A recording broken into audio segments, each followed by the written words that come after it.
Welcome to NewsNation's Backscroll, where we look back at our major news coverage on the most important topics and personalities of our time.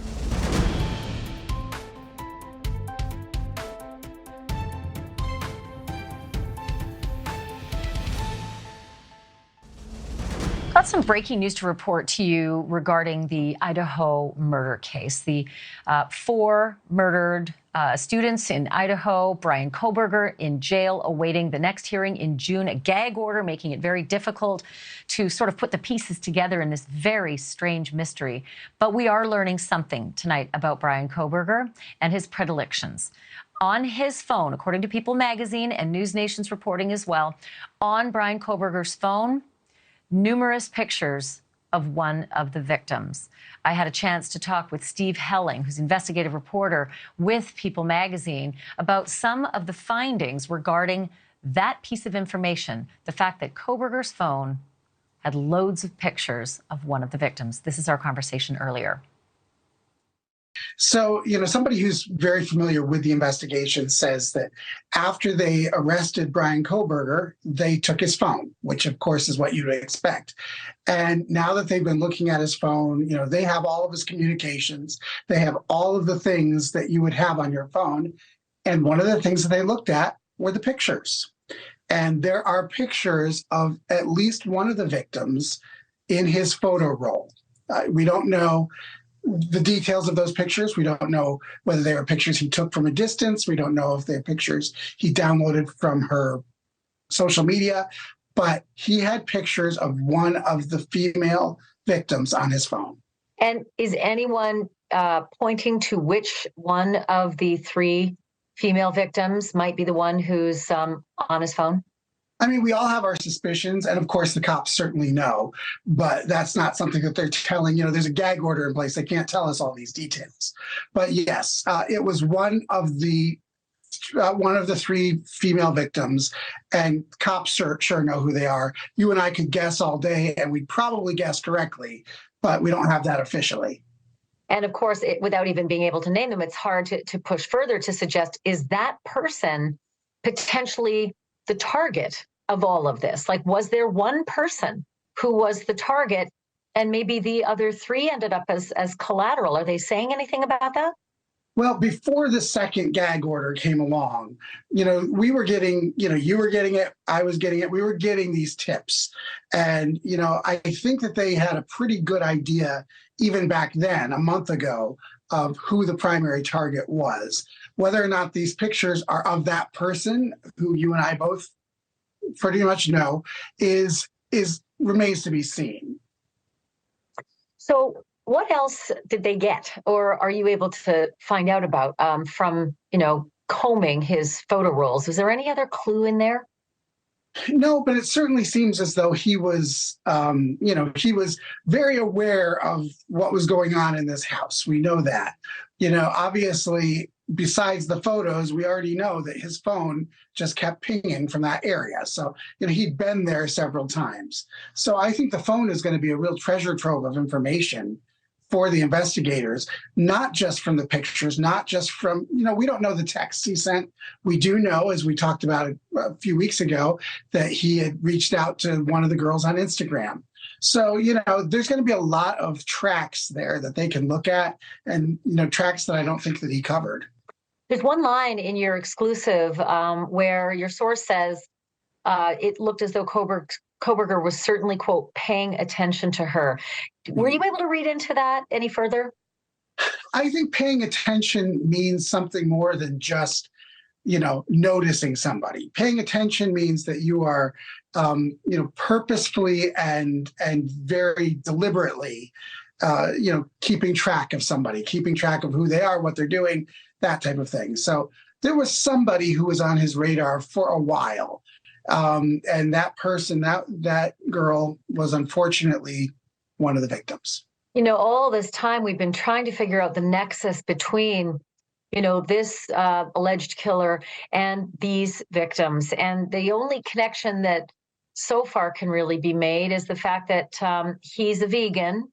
And Xana and Maddie both worked at the Mad Greek, which is one of the best vegan, restaurants in that area of both Pullman and Moscow. So from what I've heard from my sources in Pullman, if you're a vegan in Pullman, you have been to the Mad Greek many times. It is one of your go-to places. Do we know if there's any connection to the two victims who worked at the Mad Greek, Xana and Maddie, and this photograph? Sure. Well, what I would say is that, we reported about a month ago that he had been to the Mad Greek, and then the Mad Greek came out with a statement that basically said, somebody is trying to cash in on 15 minutes of fame, I think referring to the former employee who had given that information up, but they never, ever denied for sure that he was there. They just said somebody is trying to cash in on some fame here. So, I think that we can pretty much surmise that, the restaurant, the phone, all of this type of stuff is something that police have looked into very, very carefully to make sure that they understand kind of the timeline of how did these girls, or at least how did one of these girls, get onto Bryan Kohberger's radar? And he did somehow, or she did somehow he found her and targeted her allegedly. And so that was really, what the cops are looking at right now. And then just one more clarity on your exclusive, and it's pictures plural, right? It's not just one picture. He had pictures plural of at least one victim. Right. Then that could be two. That could be 450. We don't know. We just know it's more than one. You can have a picture of somebody on your phone and not be fixated on that person. But more than one certainly means that, whether or not he took more than one, I'm the worst. When I take pictures of my food, I take 4 pictures of it. So, it could have been something like that, or it could be that he downloaded things from her Instagram or screenshotted things from her Instagram.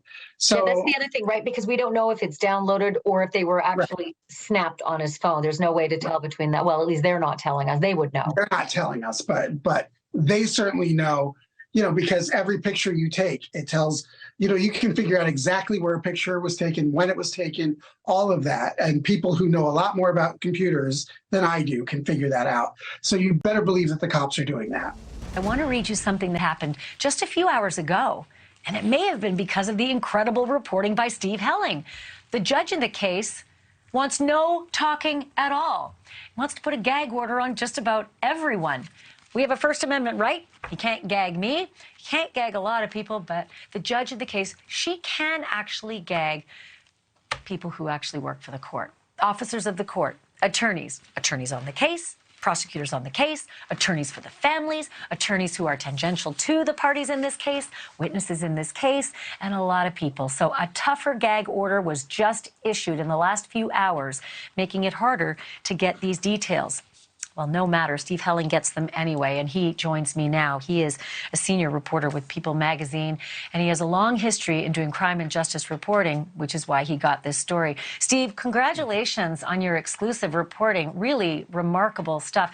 Walk me through what you found out. Well, yes. I started speaking to, as you and I both did, we tried to reach as many people as we could who used to work at, the Mad Greek restaurant. And, very few people wanted to talk, but I did end up speaking to somebody who worked there until recently, who said that, yes, indeed, they did see Bryan Kohberger come there a couple of times, at least twice. And the only reason why he stood out was not because he was being creepy, not because he was doing anything weird, but he's such a strict vegan that he was requiring that he wanted to make sure that all of his food had not come in contact with animal products. So that's why he stood out, because he had a special request with his order. And yes, he was there. We don't know who waited on him. We don't know if that's where he met, a couple of the victims, but we know that he at least went there to eat a couple of times. And we know that Maddie and Xana Kernodle and Manny Bogan were both servers at that restaurant. We can also say this, Steve's work is particularly good because many of the folks who work at the Mad Greek restaurant have met together and agreed as a unit not to speak to the press. They've also been asked by the police not to speak to the press. So the person that you spoke with was somebody who is just outside of that circle who had just worked there and clearly still had this intelligence, but wasn't sort of bound by that, that codified agreement that they all had together. But here's what's interesting. I think it was an aunt or an uncle or maybe a couple of aunts of Bryan Kohberger who said many weeks ago that one of the strange personality traits that their nephew had was that he did not want to eat out of any pots that had once been used to even cook meat. So he had that tendency in the family in Pennsylvania that his vegan diet was so strict, he had to have new pots. They bought new pots and pans if he was going to be coming for dinner. So this kind of is in line with what this employee was telling you. Yeah, I mean, things start lining up, and the more they line up, the clearer the picture gets. And so, yeah, that doesn't mean that that he was doing anything weird at this restaurant. It just stood out. Just, anybody who's waited tables, I did it in college. I still remember people who stood out because they had strange things, and that's what happened here. So I want to ask you about the messaging in just a moment, but I'm looking at your piece, and I'm actually looking at the Reddit account at the same time that allegedly belongs to Bryan Kohberger. If you do a lot of the side-by-side comparison, one of the Reddit accounts called Inside Looking, many have pointed to the fact that this appears to be Bryan Kohberger, and the person who goes under the handle Inside Looking insisted that M+X were the killer's targets. That would be Maddie and Xana, who both worked at the Mad Greek restaurant. So once again, the pieces start to line up. Yeah. Back to the Mad Greek, what was it that he was ordering there? Because you never know. There could be a small detail that, that speaks volumes. He was a vegan, and they are one of very few restaurants in the area that serve vegan food. And from what everybody says, it's the best place if you're a vegan. So he was getting vegan pizza. He could order and customize the pizza that he wanted with vegan ingredients, and that's what he wanted, and that's why he went there. Do we know at this point from your source whether Maddie and Xana had any contact with him? Were they servers for his table? Were they behind the counter when he ordered? Do we know if there was any actual connection made? We don't know any specific connection, but, if you've ever seen this restaurant, this isn't a huge restaurant. This isn't a cheesecake factory where there's a whole bunch of people around, So, the chances are that there was some sort of at least incidental contact between them, or at least he would have noticed them. He could certainly see them without question. Whether he stood out as a customer that was noteworthy, that's a whole other, other story.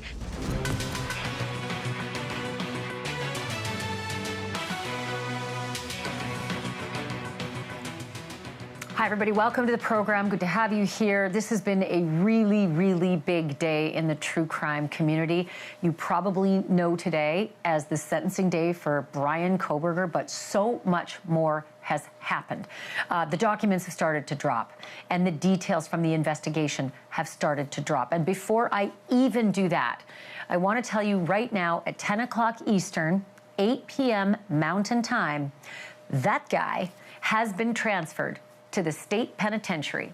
That's where he will be laying his head tonight, on a dank pillow on a 1-inch mattress at the state pen in PC, protective custody.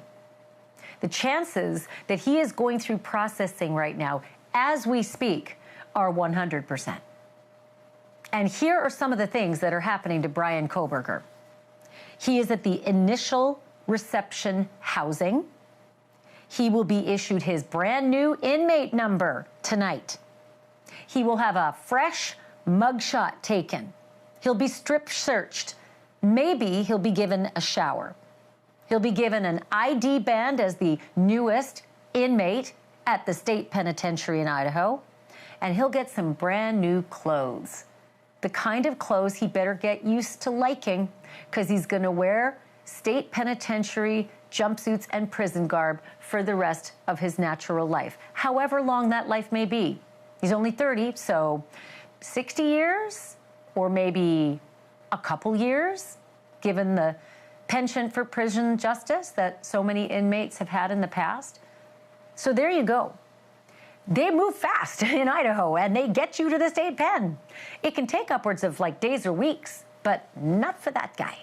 That guy went tonight. So let me tell you about some of the things today, because we knew there would be emotional statements made by the victims who are so impacted by his horrendous crimes. We had no idea how profound they would be, how eloquent they would be, how much we would learn today. We had no idea the prosecutor would cry. We had no idea the judge would choke up. While scathing comments came from the judge, snake-like, about Bryan Kohberger. What we thought we'd learn, nothing from him. He refused to talk. But 2 years, 8 months, and 8 days since he took those 4 innocent kids from us, he learned his fate, and he will disappear. Here's the problem.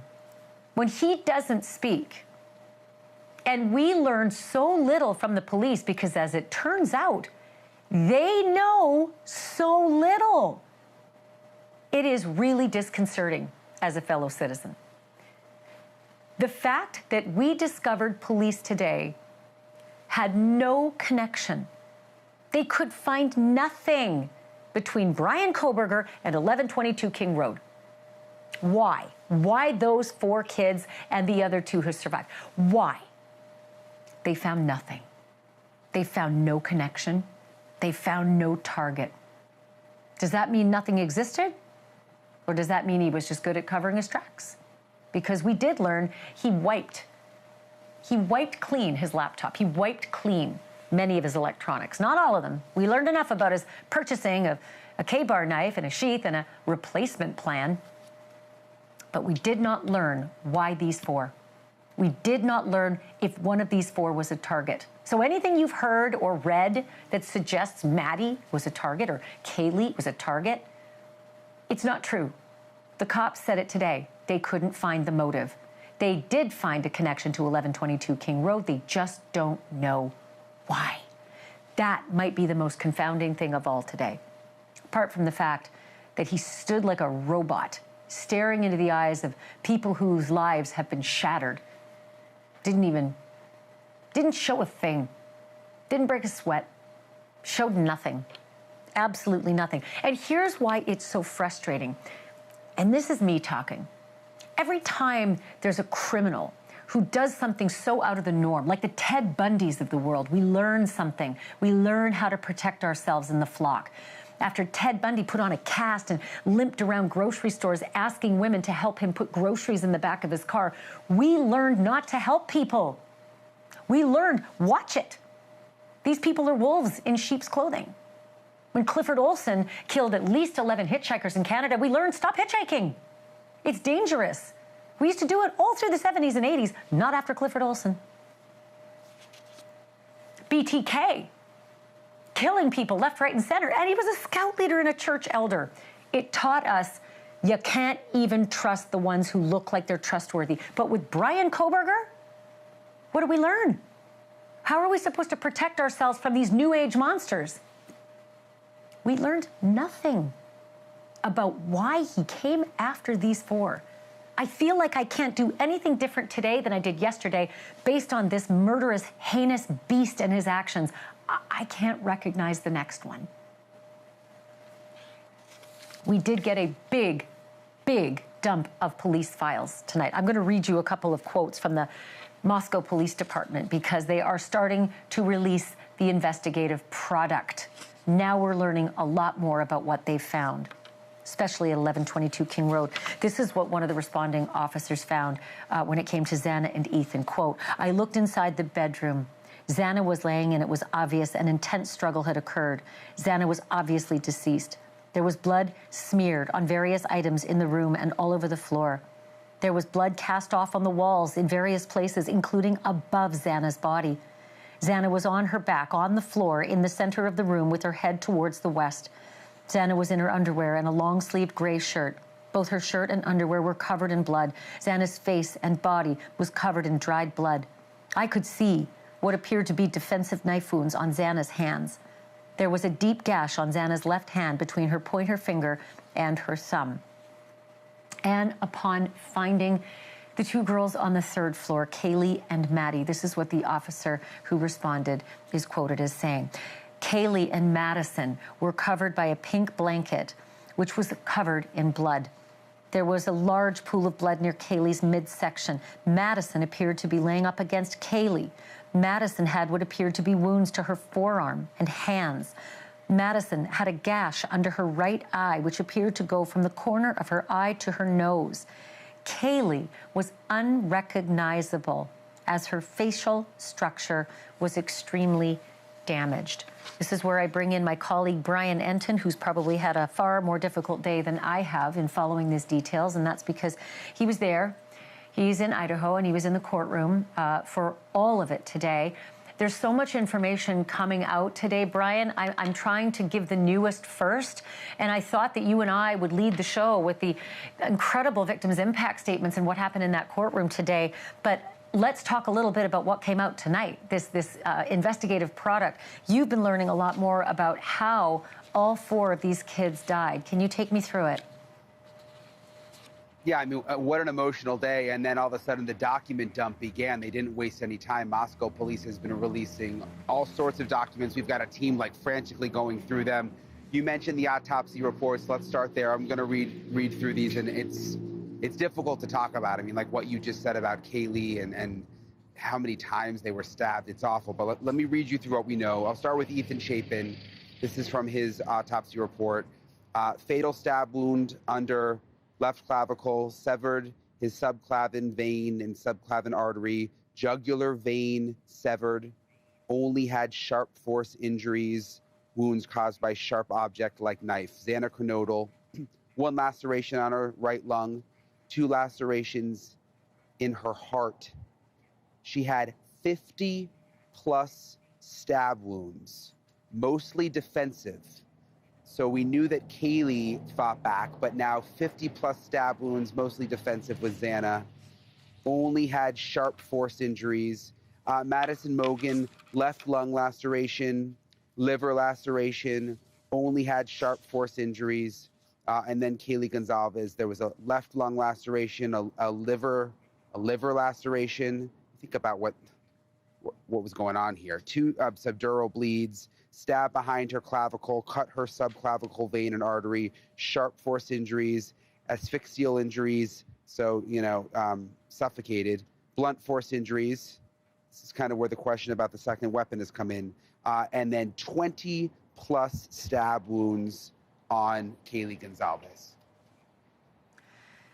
Yeah, well, Brian, that might make a little more sense as to why we're learning also that some of the colleagues at Washington State University said they saw Bryan Kohberger with injuries on his knuckles and scratch marks, what seemed like scratch marks on his face. So this makes a lot more sense. There was a pitched fight, at least on the third floor, and it appeared on the second floor as well with Xana. I also have not seen anything yet, and I just want to correct some of the reporting that's out there. I have not seen any reporting that there was carving into, Ethan Chapin's leg. That was something that made a huge headline, and it was very distressing to hear it.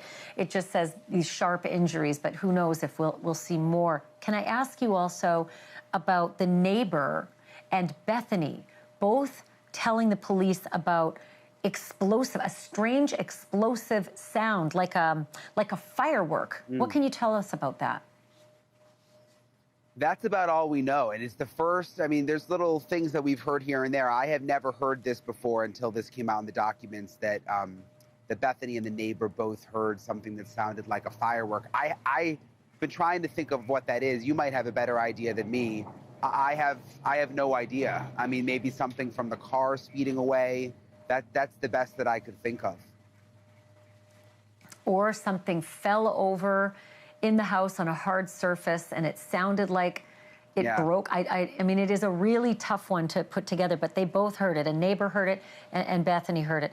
Okay, the other information that Kohberger's job looked like it was in trouble. They had some screenshots. The police officers had screenshots from text messages between two of the Washington State University professors.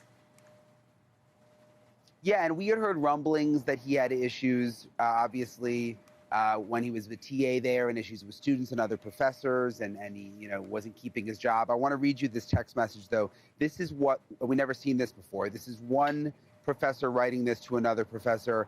We need to do an intervention with Kohberger.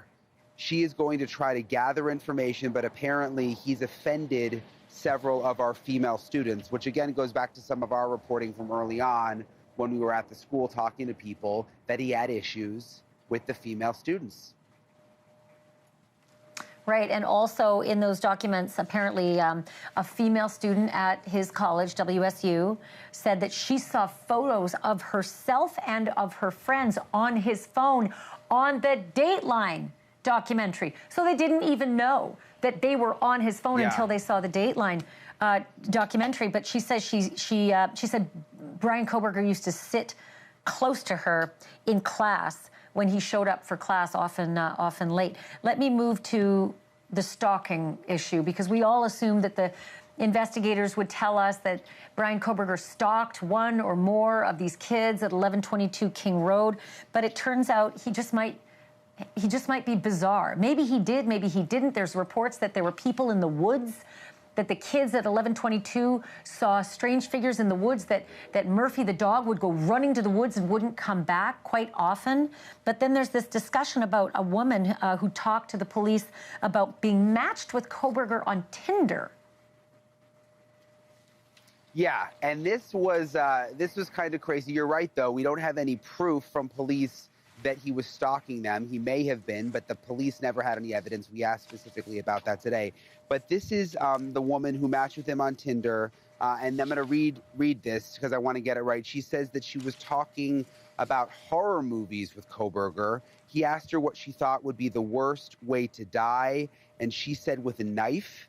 And then Kohberger asked her to do something to the effect of, he said something like a K-bar, which we all know what that means. I mean, K-bar knife is the knife he used to kill these 4 kids, the knife sheath they found in the house. She said she didn't know what that was. She had to Google it. She stopped talking to him because he weirded her out, which, yeah, I mean, I think that would weird anybody out. And I can only imagine what she's thinking now, knowing all the details of everything that went down.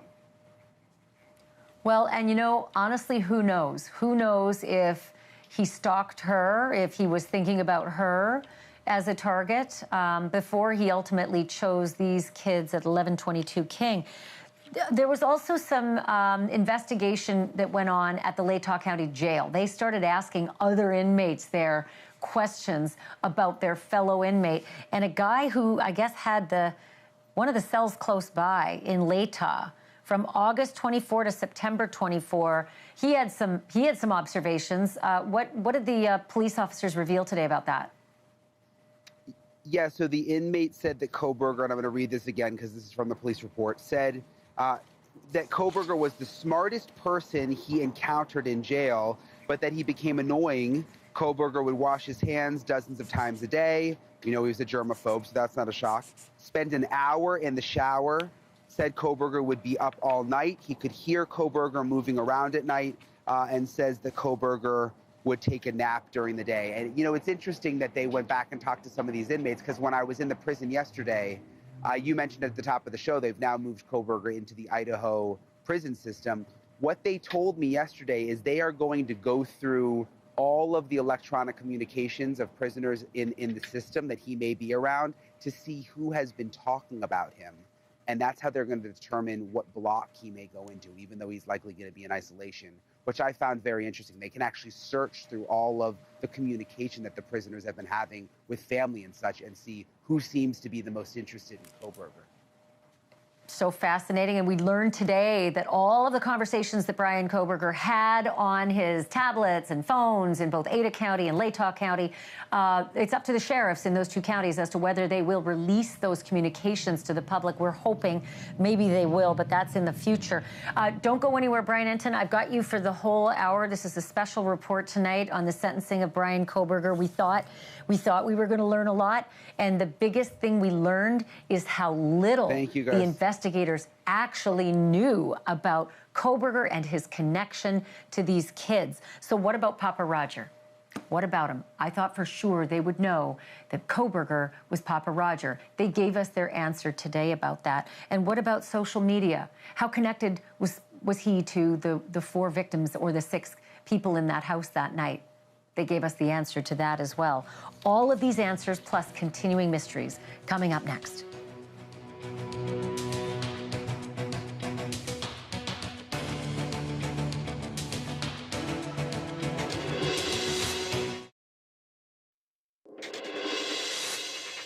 If you expected Bryan Kohberger to speak at his sentencing today, he did. 3 words. I respectfully decline. That's that. You can't compel him to do it. The law says so. However, after this hearing, the police and prosecutors held a news conference and dropped bombshell after bombshell. And one that hit me hard was that Bryan Kohberger was not Papa Roger. At least their investigation did not show him to be. And if you're wondering who was Papa Roger, it was the online account that seemed to know a lot of information about this case before it became public, like the knife, a K-bar knife sheath being left behind at the murder scene, where the killer parked, and about that white car, nothing to see here. Here's the information as we heard it during that press conference about the Papa Roger account. Take a look. There was a social media account that surfaced that has long had speculation that it was Bryan Kohberger. Can you talk at all about the Papa Roger potential connection, if any?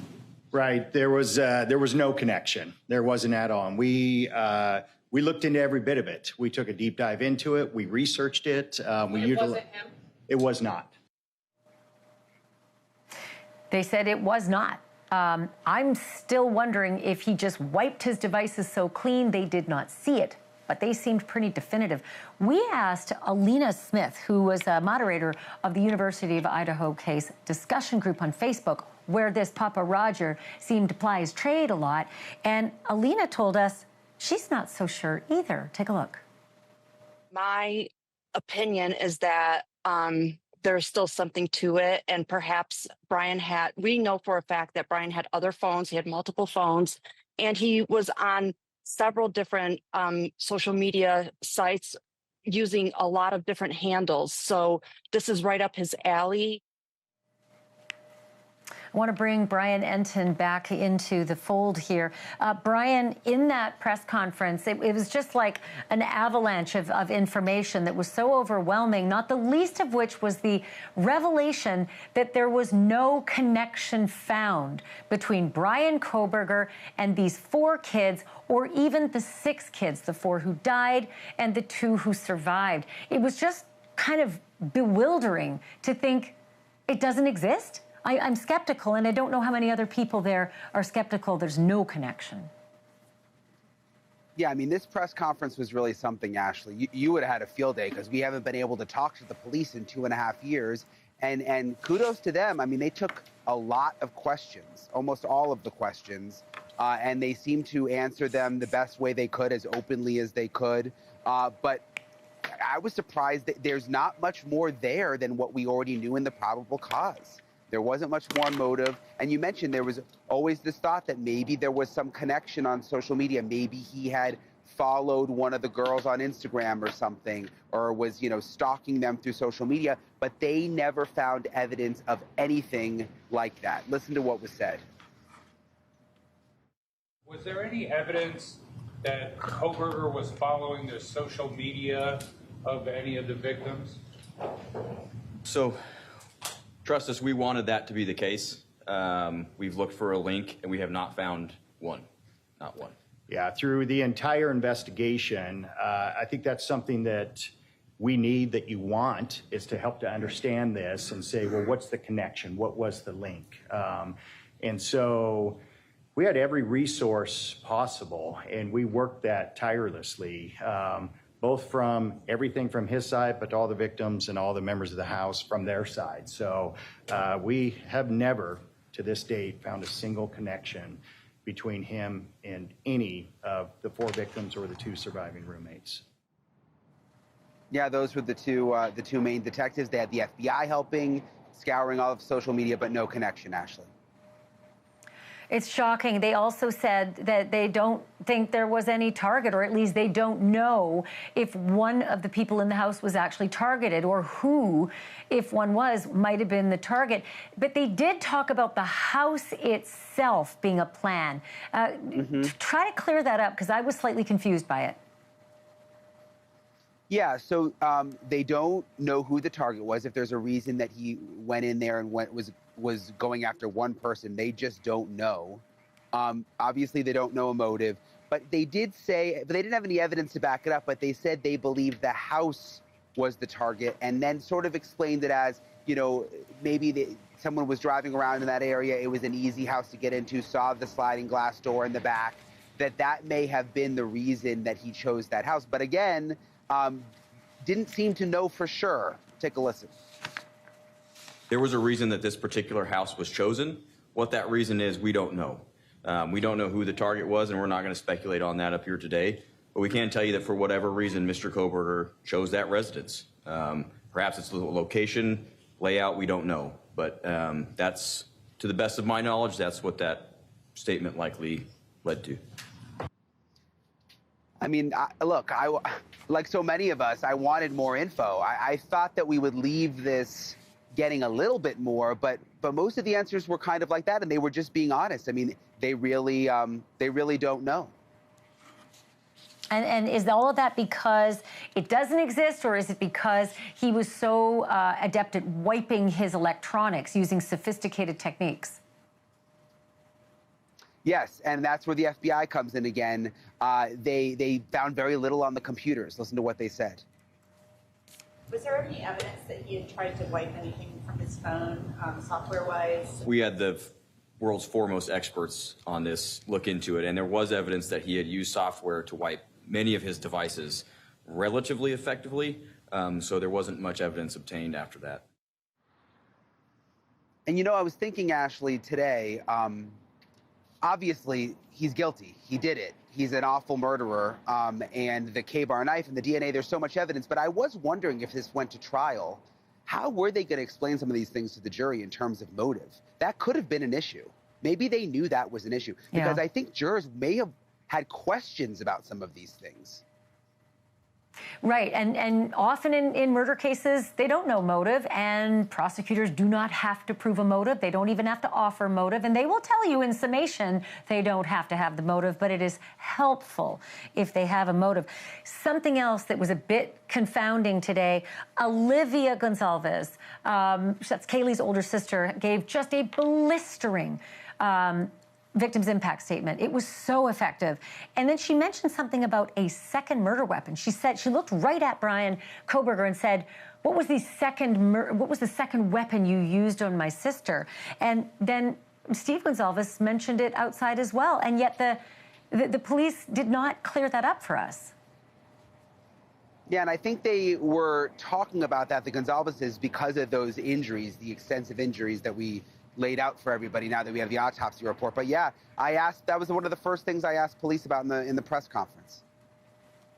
Is it possible that there was a second murder weapon used, not just the knife? Is it possible? All the evidence shows and tells us that he used a knife, a K-bar knife, and that's a weapon we believe was used to commit all the murders. So basically, he said, is it possible? But they believe that it was only a knife. We'll have to talk to the Gonzalez's a little bit more about what they may have learned. But the police today believe it was just a knife. Yeah, and they're looking for a little space tonight, fully understandable. Brian Enton, don't go anywhere. Thank you. I just mentioned Olivia and the unbelievable and the eloquent address that she gave in court today. Let me tell you, she was facing off and she put Bryan Kohberger in his place. Take a look. I won't stand here and give you what you want. I won't offer you tears. I won't offer you trembling. Disappointments like you thrive on pain, on fear, and on the illusion of power. And I won't feed your beast. Instead, I will call you what you are: sociopath, psychopath, murderer. Someone else who was incredibly poignant and brave in court today was Dylan Mortensen, a surviving roommate we did not expect to see, and yet she showed up and she said exactly what she wanted to say to Bryan Kohberger. You're going to hear about that in just a moment. And also, in just a moment, the Gonzalez family attorney is going to join me because Shannon Gray was there when the Gonzalez's met with investigators for 3 hours and were told details that have been held so closely guarded for the last 2.5 years. He's going to help us sort through some of those things coming up next.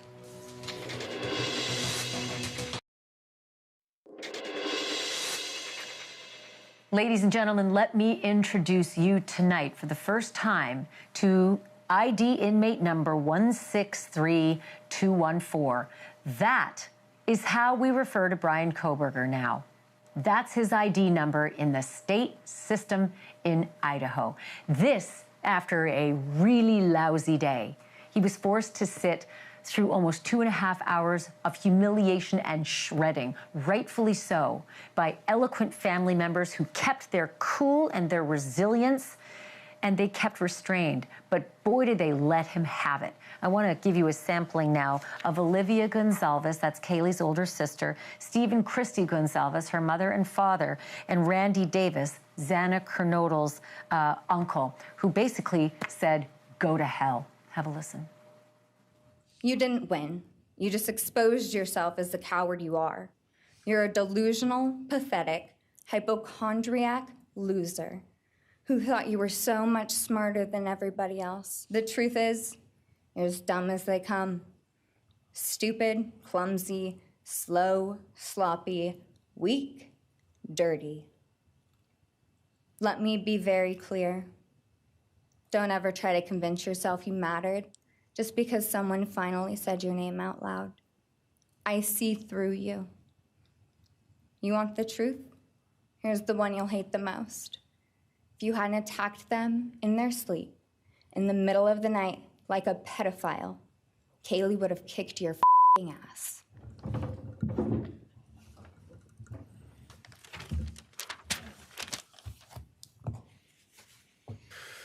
Today, we are here to finish what you started. Within hours, we had your white car on camera. We knew from the very beginning we had you. Police officers tell us within minutes they had your DNA, like a calling card. You were that careless, that foolish, that stupid. Master degree, you're a joke, complete joke. A dead killer doesn't kill again. So while I'm disappointed the firing squad won't get to take their shots at you, I'm confident that the men in prison will. You are officially the property of the state of Idaho, where your fellow inmates are anxiously awaiting your arrival. But it's okay, because they're there to help you. Hell will be waiting. You, man, I don't know what my limits are here, but I'm really struggling, dude. I am struggling, so I wanna just be out in the woods with you just so I can teach you about loss and pain. You're gonna go to hell. I know people believe in other stuff. You're evil. There's no place for you in heaven. You took our children. You are gonna suffer, man. I'm shaking because I want to reach out to you, but I hope you feel my energy, okay? Go to hell. And just a quick correction, Randy Davis is Xana's stepfather, not her uncle. But I do want to let you know as well that there was applause when Olivia walked back to her seat. The gallery actually clapped. It was hard to hear that on the Zoom feed, but it was there by the folks who were in the courtroom. Also want to let you know that the surviving roommates had their say today as well. Dylan Mortensen came in person and tearfully gave her address. But Bethany Funk had her statement read by Emily Allant, and I want to play both of those for you. Here's Dylan first. All of it is gone. And all the people who loved them are just left to carry that weight forever. He didn't just take them from the world, he took them from me, my friends, my people who felt like my home. What he did shattered me in places I didn't know could break. Sometimes I drop to the floor with my heart racing, convinced something is very wrong. It's far beyond anxiety. It's my body reliving everything over and over again. My nervous system never got the message that it is over, and it won't let me forget what he did to them. He is a hollow vessel, something less than human. A body without empathy, without remorse. He chose destruction. He chose evil. And when I made the 911 call, I couldn't even get out the words. And from then on, I don't remember a thing. It was like my brain wiped that whole memory. That was the worst day of my life. And I know it always will be. I was scared that the person who did this would come for me next. I have not slept through a single night since this happened. I constantly wake up in panics, terrified. Someone is breaking in, or someone is here to hurt me, or I'm about to lose someone else that I love. The fear never really leaves. Joining me now is Shannon Gray. He is the attorney for the Gonzalez family. He read several of the statements for that family in court today, including for grandmothers. Shannon, thanks for being on tonight, and please pass on our best to the Gonzalez family. I wanted to ask you about the meeting that they had with investigators that Steve Gonzalez said lasted 3 hours. You were present for that meeting. What details were they finally told about what happened inside that house after waiting for 2.5 years? Well, we met with the investigators for about 3 hours on a Zoom call. We had a list of questions, a lot of questions that the family wanted to ask. They answered all of them. Some of them they had answers to, some of them they didn't. As far as the details of stuff, I'll let Steve and Christy talk about the details and what they want to release on their own timeline.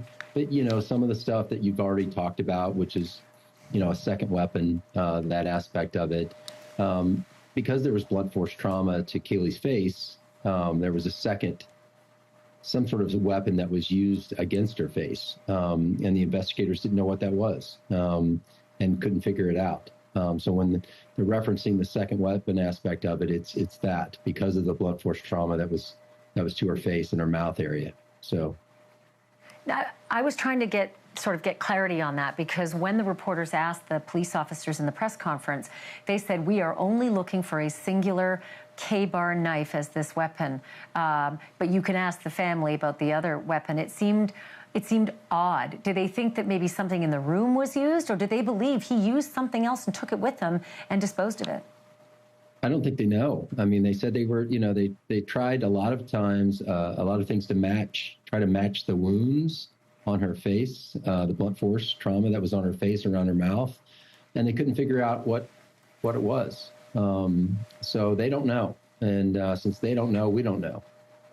But there was something that was used against Kaylee because our meeting was about Kaylee. We were, the officers and the family respect that they'll have their own conversations with the other families about, Xana and Ethan and Maddie. So if they want those conversations to happen. So ours was really about Kaylee. And there was something that was used and they don't know what it is.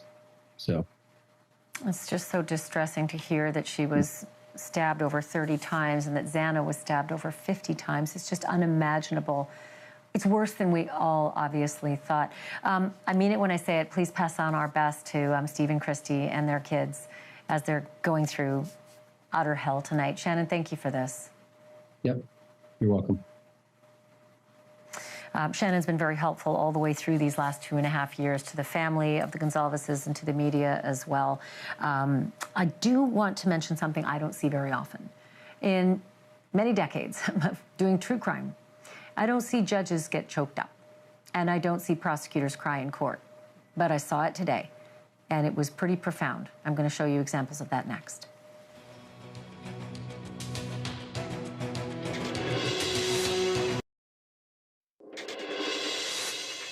Bryan Enton is back with me live now. Bryan, you were in that courtroom today. I have rarely seen the kind of emotion that I saw from a prosecutor and from a judge, both who seemed to choke back tears. Yeah, the judge had been emotional. I mean, the prosecutor had been emotional before at the plea hearing, so that didn't surprise me as much. The judge, though, there was another emotional side to him today that I hadn't seen yet. Take a look. During the quiet morning hours of November 13, 2022, a faceless coward breached the tranquility of 6 beautiful young people and senselessly slaughtered them, 4 of them. But due to the killer's incompetence and outstanding police work by numerous local, state, and federal law enforcement agencies, the person that slithered through that sliding glass door at 1122 King Road now stands before the world and this court unmasked. This unfathomable and senseless act of evil has caused immeasurable pain and loss. Parents who took their children to college in a truck filled with moving boxes had to bring them home in hearses lined with coffins. This is the picture taken on November 12th, 2022, of the special family of 1122 King Road. And you can see all 6 of these dynamic, vibrant, loving, special, innocent faces taken together just across the street from their residence. And barely 12 hours before 4 of them would be brutally murdered in their sleep. They've been described consistently as being bright, caring, vivacious, with futures we can only imagine now. But they were, and they remain, a special family that I think we should all recognize and appreciate. So, I mean, even for them, it was emotional. And again, what really sort of shocked me was the judge, because he has just been not really shown any emotion at all. And today he really let Kohberger have it. Well, it sure feels good watching that, knowing that there's that much care and concern about this process and about these kids. Bryan Enton, thank you for your tireless efforts on this story for the last 2.5 years and for your work tonight and all day today. I'm going to let you get a bit of a break. But no breaks for Bryan Kohberger. Instead, he is Idaho Department of Corrections number 163214. And he's got a plastic mattress tonight. Want to know what else he's going to be dealing with tonight in his new home? That's next.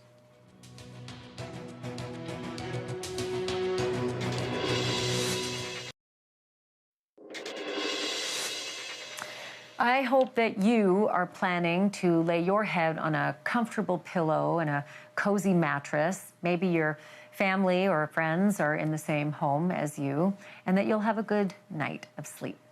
I do not think the same will happen for Bryan Kohberger, because we can confirm now, as we speak, that he is laying his head on a dank pillow deep inside Idaho's only maximum security prison. We have not yet seen his new mugshot, but stay tuned. That's coming any moment now. He is the state's newest lifer. We do know this new lifer's inmate number, though. He's got a brand new one, it seems. It's the Idaho Department of Corrections number 163214. That should replace his name for the rest of his days. But please don't bother remembering much about him. That's what the families would prefer tonight. Inmate Kohberger is sleeping, or maybe not sleeping, on an inch-thin plastic-covered mattress at an initial reception housing area, where he will stay until they assign him his permanent cell. Brian Enton showed us around that prison just last night. The one-man cages that are set up from solitary, the handcuffs on the cold metal desks, and the Gen Pop for the protective custody folks. Yeah, that's going to be his reality. That's how he socializes from now on. That's the kind of content or contact he gets with others. That's the way he'll live until they tie a toe tag onto his cold, dead body. And that's where I leave you tonight. Thanks for watching. Cuomo's next. And Brian, you have just spoken with that public defender who represented Kohberger immediately after his arrest. What have you learned? Yeah, this was interesting, actually, because last time we saw the public defender in Pennsylvania, Jason Labar, he was with Kohberger in court. I was in the courtroom, but he had not seen the 18-page probable cause. So now he has. I asked him what he thought about it, and he says he thinks there are holes in the probable cause. He is questioning the phone pings. He says that those pings are not specific GPS coordinates, and he says the defense can have a field day with those pings, calling them out.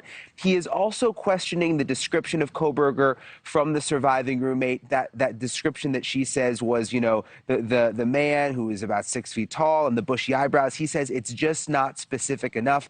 And then I asked him about the statement. Remember that statement that he initially put out right after Kohberger was arrested? Very interesting. Kohberger had a lot to do with that statement. Listen to what he told me.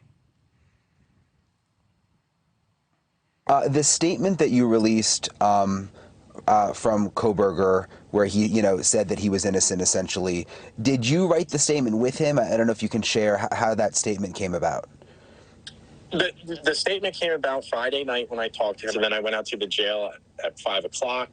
I know there was a lot of people, a lot of news media outlet at the jail at that time, but I knew it was dark out, so I could essentially sneak in under the cover of dark and be able to talk to him without anyone knowing that I was actually there.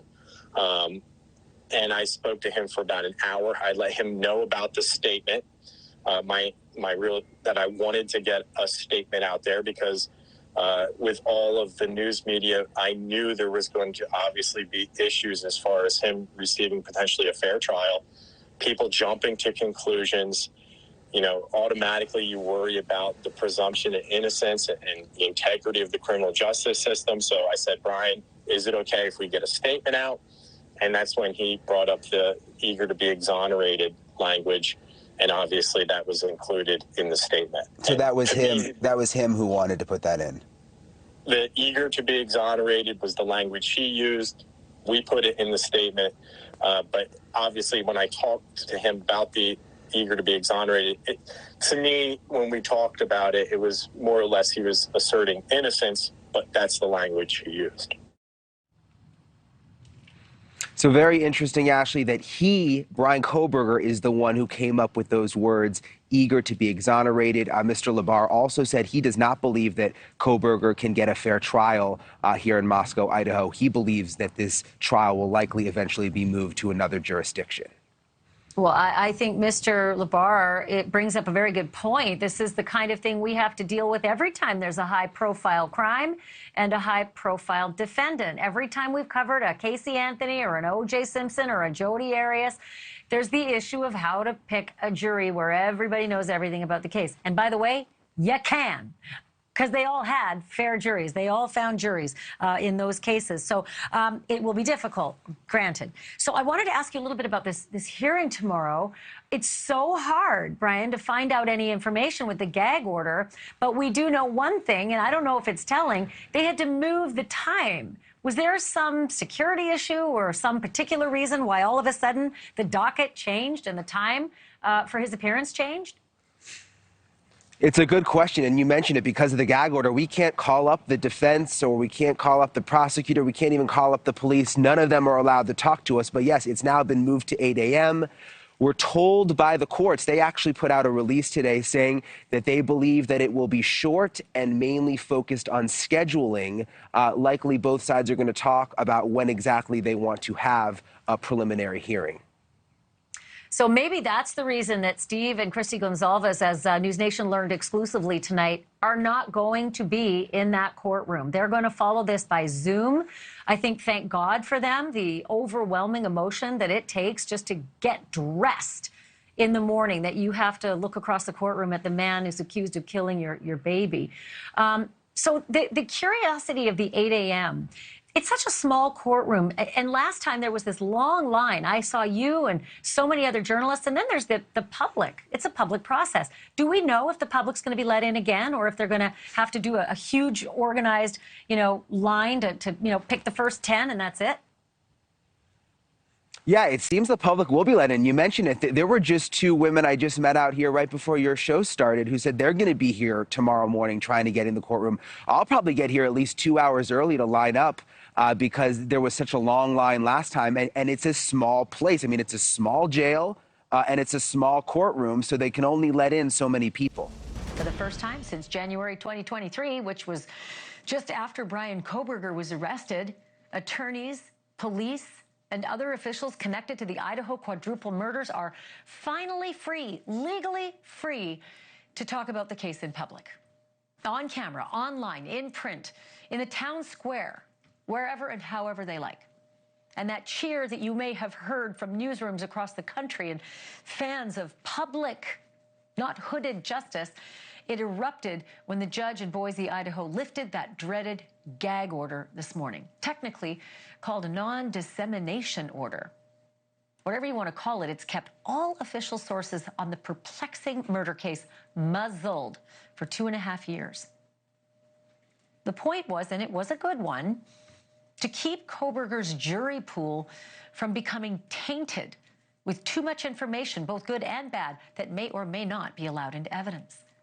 But since Kohberger saved the state and the rest of us the trouble and expense of a trial, the judge said that he can no longer justify gagging all of that information from being made public to you and to me. And furthermore, he said, at this point, quote, the rights of the public to information in this case are paramount. And I say, finally. Even the prosecutor was on board, but not so much Kohberger's defense team.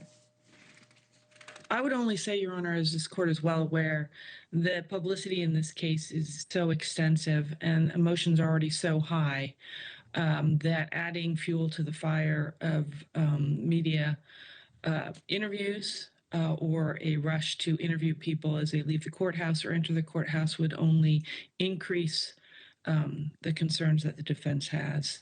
And even though the plea has a specific sentence attached to it, as this court is well aware, things happen in plea hearings and, sentencing hearings. And to minimize the possibility of that, we request that this order stay in place. Didn't win. Not really, anyway. Very interesting. Things happen at sentencing hearings, like withdrawing your plea. Yeah, that can happen. But if it's any consolation to Team Kohberger, there is also the separate issue of literally hundreds and hundreds of sealed court documents, not one of which will be automatically unsealed with the ending of this gag. Most of it will be public eventually, but each will be reread with many parts redacted, and that is going to take time, like months. And it won't even start to happen until after Kohberger is sentenced on Wednesday of next week. And until that moment when the gavel comes down on his case and he's led away to his forever cell, Kohberger could technically try to wiggle out of his guilty plea. Or he could file appeals that he gave up his right to file. I want to read to you part of an email that prosecutors sent to the families of the victims. Okay, so there is Supreme Court case law that states if a defendant who has waived appeal directs his attorney to file a notice of appeal, the attorney is required to file notice. This does not change the fact that defendant has waived his right to obtain any relief on appeal and that any appeal should be dismissed. Similarly, while the defendant has waived all rights to appeal, he could still claim ineffective assistance from his defense counsel.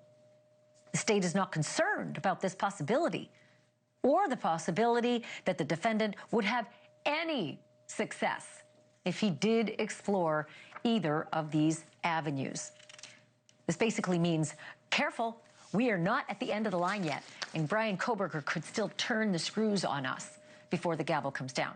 So I'm going to stop here and bring in our national correspondent, Brian Enton, who's been following this case since the beginning. So it's interesting, Brian, as we were all watching this today, I think a lot of people were confused when they heard that Bryan Kohberger could appeal still. We all heard it. He had waived his right to appeal. But it's interesting that the defense attorney for Kohberger says that lifting this gag order could affect the sentencing. Can you explain it?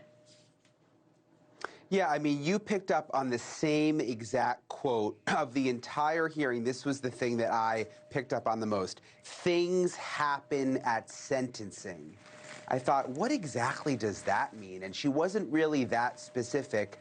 I think what she meant, and she basically said it, is emotions are high. It's already a very, very emotional time for the families. It's going to be an emotional day. And what is really the point of, you know, bringing more out before the sentencing next Wednesday? But things happen at sentencing. I still don't really know what things exactly that she's talking about. And she said, like, you know what I'm talking about, but I don't know what she was talking about. So that was interesting. In terms of the appeal, this is something that has concerned the families all along. You know, he signed the agreement that says he's not going to appeal, but the Supreme Court has ruled that everybody has a right to an appeal, and he could later on say, I didn't have a good lawyer, I got bad advice, and I didn't know necessarily what I was signing, and he could try to appeal that way. Granted, it would be tough. I mean, this is Bryan Kohberger. He was a criminology, getting his PhD. He clearly knew exactly what he was signing, and that would probably come out. So the chances are low, but it's possible. Yeah, that collective cacophony that you hear in the background is all of America laughing about the idea that he would even raise the issue that his attorney, Ann Taylor, was ineffective. I have never seen an attorney be more effective on his behalf, including just yesterday, Brian Enton. Yesterday, she filed a motion saying, you know what? I think we need to be careful here. I've got to protect the process. I have to be a good lawyer and make sure that he is protected all the way through to sentencing, including the issue of ineffective assistance of counsel. So sorry, Brian, if that's your idea, it's a stinker. You're never going to prevail there. Okay, the thing that also stood out to me in some of the motion that Ann Taylor and the defense team filed was she pointed to danger. She said there are threats to Bryan Kohberger, to Bryan Kohberger's family, and to court staff. Didn't say what the threats were or who among the court staff, but I found that pretty surprising. Yeah, I mean, look, everybody involved in it. Talk to the victims' families. They are all getting threats. They get harassed all the time. There's these conspiracy theorists out there. There's awful people online. You see them, Ashley. So I wasn't that surprised by that. Again, I don't know if you heard this, but the judge made a point of saying, we're going to make sure that Bryan Kohberger's parents have security when they come in, and they'll come in a special way, and we'll make sure to protect them. I know for a fact that not all the victims' families got that kind of treatment. So the judge has really gone out of his way, I think, to protect the Kohberger parents. And I'm sure they have received threats. Everybody in the case has. I think Bill Thompson, the prosecutor, as well as the judge, he said people reached out to him directly. He said that at the appeal hearing. And can I just say, Brian, you and I probably both are on the same page with this, but anybody who's suggesting that Bryan Kohberger's parents should be threatened or his sisters should be threatened, there is one person who did this horrible thing. There is one person responsible for this horrible thing, and it is Bryan Kohberger. And anybody who takes it out on anyone else is not doing this democracy of ours any favors. That is the face you should hate. That is the man who is fully responsible for what happened. Brian, I know you're going to be busy until sentencing, so thank you for this update. I do appreciate it. Also, I want to let you know here that Steve Gonzalez, whose daughter Kaylee died when Kohberger used a K-bar knife to kill her, he has fiercely opposed the plea agreement that spared that killer's life. And he wanted all of the case files and the court orders released before the murderer's sentencing so that he and his family could know what happened to Kaylee and then prepare and craft their victims' impact statements accordingly. And that's not going to happen now. He's not getting that information. And he's angry with the prosecutor, Bill Thompson, for the way that all of this has played out, even today's quote-unquote unsealing. And I had an opportunity to speak just a little earlier today with Steve Gonsalves for my Drop Dead Serious podcast. Here's our conversation. Steve, what was your reaction to the decision today that the gag order will be lifted, but the motions won't be unsealed? Not yet, anyway. You know, we requested for basically Kaylee, what happened to Kaylee. So I know her sisters want to do a victim statement and address the exacts, some of the things that happened to her. And they basically wouldn't share any information with us on, you know, what happened to her. So I'm pretty used to how ridiculous, you know, not just a gag order, but sealing something that has nothing to do with the victim's rights. It's all about, hate to say it, but it is a lot to do with the media and people being put on cameras and not knowing what to say, or things coming out that they didn't mean to say, or just didn't have a good explanation of what was going on. So they wrap this seal thing around trying to pretend like they're, you know, trying to protect people and doing all that, but they gave out people's initials at the very beginning. So it's just a dog and pony show that we're supposed to pretend like, you know, like there's top secret information inside these docs. It's pretty gross, and we're fed up with it, and we're glad that it's over. And we just, you know, you only got one time to be able to be a victim's advocate and say what you need to say and to address the, you know, the courtroom and everyone in Idaho. And they're not gonna let us know exactly what happened. So it's just terrible. You're gonna go in there, we're gonna make statements, and we're like, we don't want to say anything inaccurate. We want to make sure everything we say is exactly truthful. And, you know, it's one of those times where they could bend the rules, but they don't. You know, I seem to recall there was some discussion that the judge was going to meet with families and tell you privately things that were going to be released in the gag order. Is that still a possibility, or is there no discussion of that? There's no discussion of that. We just, Shannon just sent him an email and just said, are you really going to make my clients go through 3 different agencies to get this information that they want to see, like go through Freedom of Information Acts for the state of Idaho, for the county of Latah, and then, you know, there's federal ones as well. There's even other states. So it's like they could make it happen, but clearly the willpower isn't there. I don't think they really want anyone talking to the media and questioning.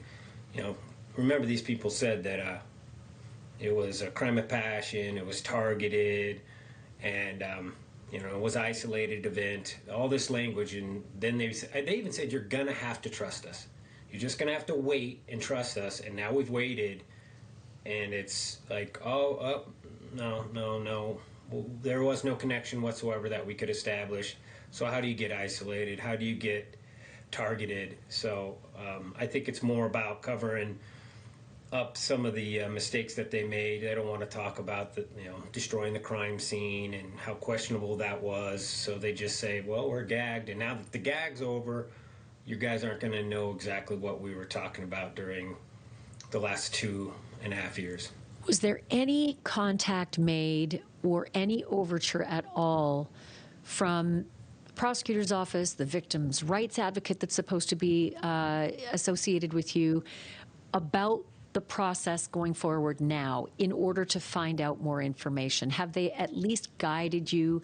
Will you have a better shot at getting information than someone like me? No, they don't like us. They don't like the fact that we question their authority. They don't like the fact that we talk to you guys right now. So I don't think they'll help us at all. They'll try to make it as most difficult as possible, because we bring a huge spotlight. You know, if we're gonna read it, we're gonna explain it to people how we understand it, and I don't think they want that attention. And that's probably why most of them have already retired. So yeah, I don't think we're going to get any help. We don't have a victim's advocate. She's bound by the rules of that court. So if the judge tells her to shut her mouth and don't talk about it, there's an open investigation of the leak, and she's a part of that team. She can't talk to us. We brought up the leak in court January 13th.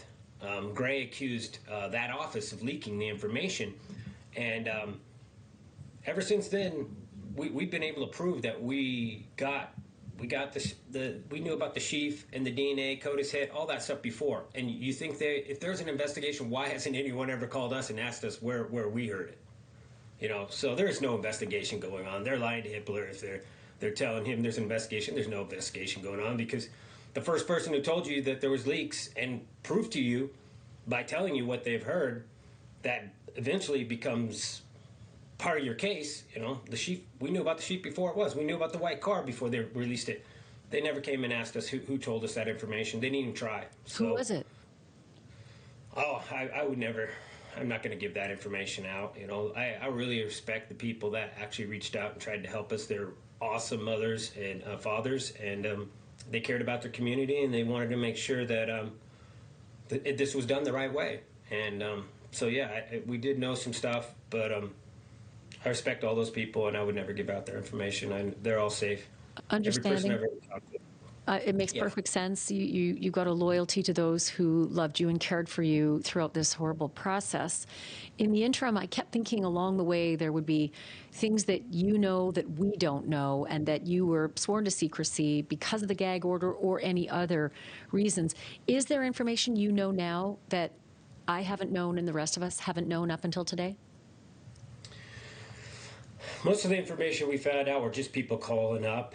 I've had other officers call us up and just say, I don't know what just happened in the court today, but I don't support it. People so angry at what was happening in that courtroom that they would literally pick up their phone and call us and say, this is what's on Bryan's phone. This is what he was searching. This individual was sexually motivated. I don't care what Thompson said.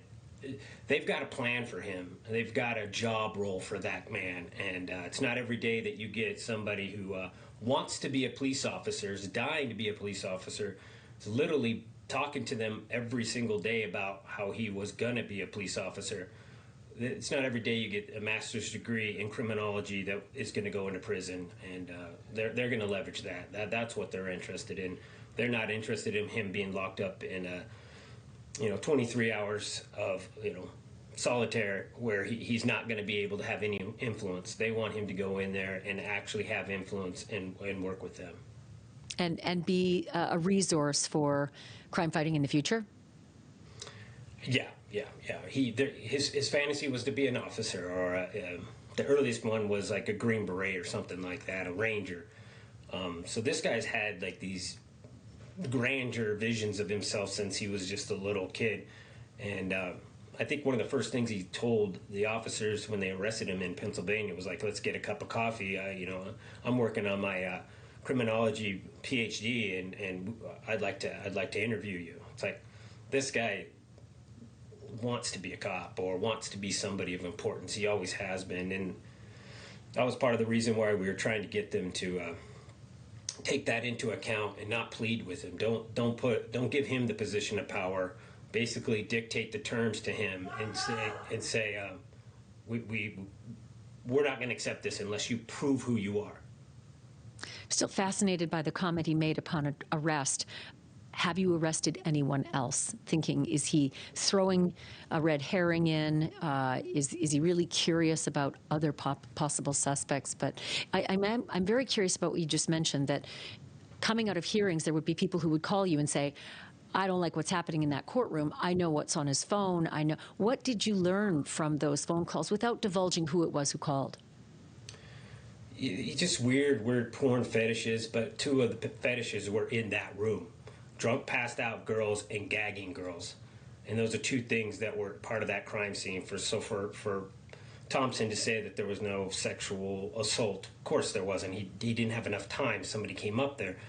But why are you defending somebody who just killed 4 people? Why are you not even making him stand in the courtroom and admit that he killed 4 people? I mean, it's upside down world sometimes when you go in those court systems and they're literally, oh, you've been so respectful. You can sit down when you plead guilty, you know, with a yes and no answer. So we're just glad to be done with it. We're glad to move on. When you said drunk, passed out girls gagging girls, was there something that happened at the crime scene involving gagging that you heard? Yeah. That's what we've heard.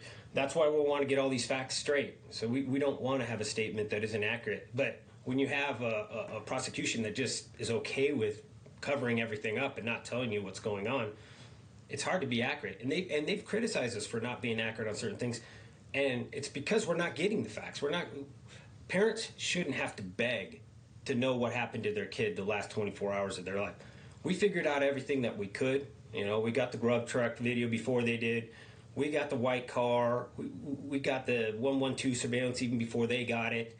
We were the ones that tell them to go to these cameras and pull them off. I'm sure they already were going to do that anyway, but we got it before they did. So they were just concerned that, you know, they weren't in control and we knew too much stuff, and you know, it's unfortunate. Did someone with the investigation describe that Kaylee or Maddie was gagged during this horrible crime? I was told that by somebody in. I can give that out. That was Babbitt. That was Babbitt who gave that information. What did she say? And I just for our viewers right now, Kathy Babbitt. There was some damage around her mouth, right here, like somebody had like pressed in and like tried to keep her quiet. That is information we had not heard before. Just want to let you know something before I mention anything more about Kathy Babbitt, the coroner. I've just gotten confirmation that Steve and the family will all be at the sentencing. There was some question about it before. He was so upset at the appellate or the hearing for the plea bargain that he walked out, and there was some concern that maybe he had a conflict with his child's school.